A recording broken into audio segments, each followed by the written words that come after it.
Bonjour et bienvenue. Si vous êtes ici, c'est que comme moi, vous accompagnez des étudiants infirmiers de bloc opératoire dans leur parcours.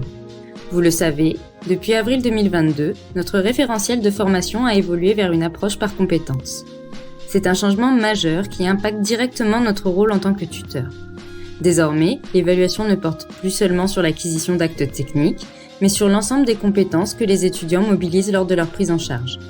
Pour faciliter cette approche en étapes, je vais vous présenter quelques pistes.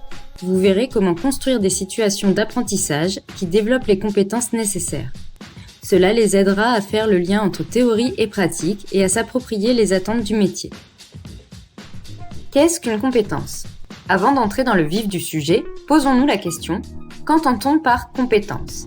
La compétence, c'est bien plus qu'une technique d'action simple. Comme l'explique Bélier, la compétence permet à un individu d'agir et de résoudre des problèmes de manière satisfaisante en mobilisant un ensemble intégré de savoir, de savoir-faire et d'expérience. Et bien sûr, toujours en situation. Cela signifie que notre rôle n'est pas seulement d'expliquer, mais de créer des situations dans lesquelles l'étudiant va explorer, agir et se questionner.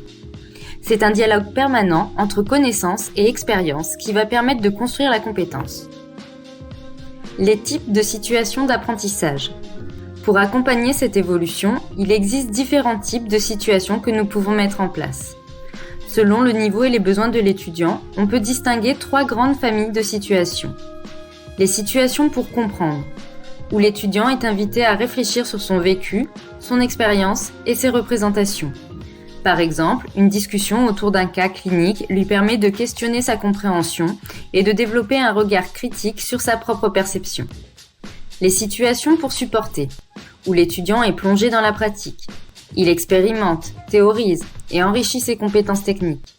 Par exemple, lors de l'observation d'une intervention, l'étudiant peut participer, manipuler et ainsi mettre en pratique les concepts appris en formation.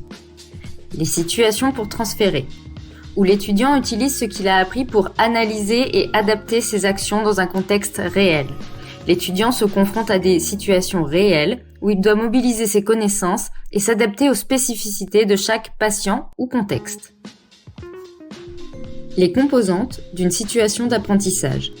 Prenons un instant pour analyser une situation d'apprentissage. Elle repose sur 2 éléments essentiels. 1. Les invariants, qui sont les éléments constants et universels dans la pratique professionnelle, comme l'hygiène, la sécurité et la communication. L'étudiant doit apprendre à les identifier et les appliquer. Ces invariants constituent la base de la pratique. 2. Les aléas, qui sont les éléments imprévus et singuliers qui demandent de l'adaptabilité. Par exemple, un ancillaire non stérile, un patient non communicant, ou encore un aléa en cours d'intervention. L'étudiant doit décoder cette situation et adapter sa réponse en fonction des aléas rencontrés. La construction des situations d'apprentissage. Chaque situation que vous construisez doit être unique et adaptée au contexte d'apprentissage. Pensez comme un photographe, capturant un moment précis.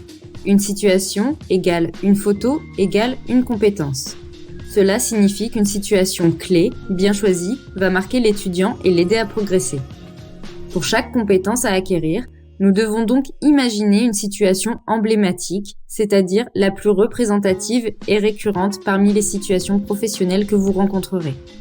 Elle permettra à l'étudiant de s'entraîner, de prendre des décisions et de se questionner. Progressivement, nous lui proposerons de s'entraîner à cette situation récurrente durant son parcours de stage, puis il s'agira de l'accompagner vers des situations de plus en plus complexes, jusqu'à la situation clé, celle qui validera la compétence. La démarche réflexive. Dans cette approche, la réflexion joue un rôle essentiel. Il s'agit pour l'étudiant de prendre du recul pour relier ses connaissances théoriques et pratiques. Dans un premier temps, il s'immerge dans une situation, tente de repérer les invariants et questionne ses actions. Ensuite, il prend de la distance pour analyser les éléments nouveaux, faire le tri et tirer des leçons pour ses futures interventions. En lui posant des questions ou en organisant des séances de débriefing, nous lui donnons les outils pour développer cette réflexion. C'est une étape incontournable pour un apprentissage durable. En conclusion, La compétence se construit progressivement grâce à l'expérience, la réflexion et l'adaptation aux contextes variés.